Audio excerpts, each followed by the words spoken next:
Hey, I am Derek, content creator, animator, storyteller, and sometimes over-caffeinated sketchbook hoarder. For the past several years, I have been learning Blunder and working on 2D and 3D animation projects. From looping animations to AI, enhanced visuals, I am all about blending classic design with experimental tools. This space is where I explore ideas out loud and share what I have learned along the way. You will hear me break down creative workflows, rant about composition theory, or just riff on visual metaphors I find in everyday life. If that sounds like your vibe, stick around. And if not, you might still find something that sparks your next project.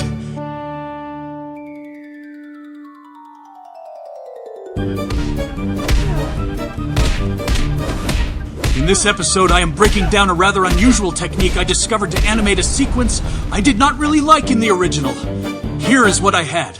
I wanted to show the main Blender hollow room with its grid while circling the room. However, when I stopped the sequence to a still frame, it did not blend well. The problem was that I used a screen reorder to capture the actual movement as I scrolled through all the different axes. It did not come out very clear and was too noticeable when it came back to the still frame. I really did not, really like it all that much. So, being the glutton for punishment I am, that and the caffeine-infused OCD chemically brewing in my veins, I decided to do a frame-by-frame screenshot of the sequence and put it together in editing using Blender's video sequencer, which in my opinion is much easier to do in Blender 5.0. So here are the basic steps. I will play the video in real time first, so you can see the steps as I do them, but it is very repetitive, so you will get the idea quickly. So first thing I do is get the frame starting point set to where I want it. That is the easy part. After that I take a screenshot as you see me doing here, and then I save it in a file on my hard drive. You can put one anywhere you like. But I do a lot of my current work off the desktop for ease of access. Anyhow, I next give it name and follow it with a number, usually just starting with 1. The reason being is so that we can keep them in numerical order for the image sequence we will upload later in the process. So now I'll speed this up so you can see how I did this over and over again. For the number of frame I needed to complete the sequence. You said screen reorder. No one cares. Just watch. Screen recorder. Da. It doesn't matter. They love me. 10 hours later. Okay, so now that I showed you that sped up, I realized that I may need to at least show you a section again slowly. You see, in order to pan around the room by doing frame-by-frame shots, I had to do it like stop-motion photography. I had to turn the frame manually, just a tiny bit, and then snap a screenshot.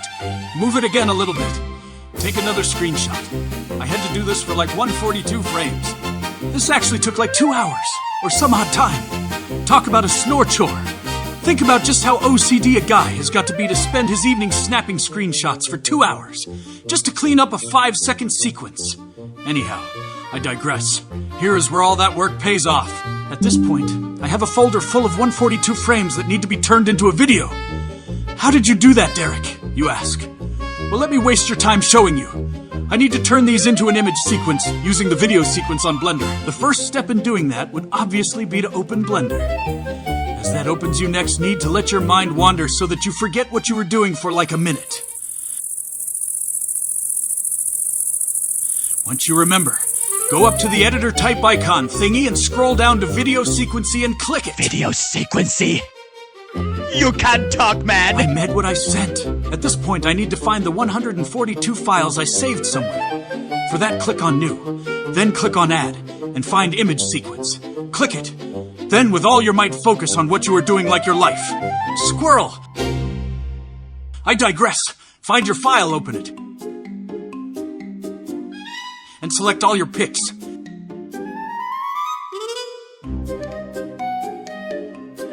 Then click Add Image Strip.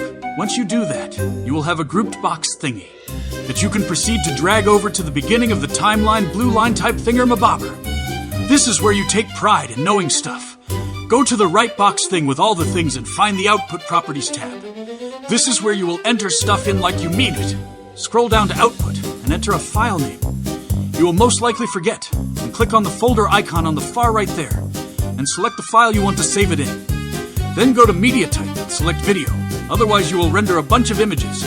142 of them. And you don't want to make that mistake again. Now you should be ready to render. Unless, of course, you want to play with all the other settings you do not know anything about, and mess the whole project up for the 10th time. You should probably cut that video down to the number of frames, 142, unless you like watching a black screen for another 6,000 frames or so. I don't know. Maybe that's what you want. Fine. Do it your way. Now that you have it set and are about to click render, double check everything or don't. Up to you. Now click render and wait. Should not take long unless it does for some reason. At this point, we can find the wait. What was I talking about? Oh, yes. Find the file and open it and watch it. Be amazed at your massive intellect. You achieved wondrous deeds. Okay, enough. Now you have the video fixed the way your OCD. Coffee-filled veins can appreciate for a couple seconds until you notice the time didn't match up on the 142 pics you spent 2 hours taking.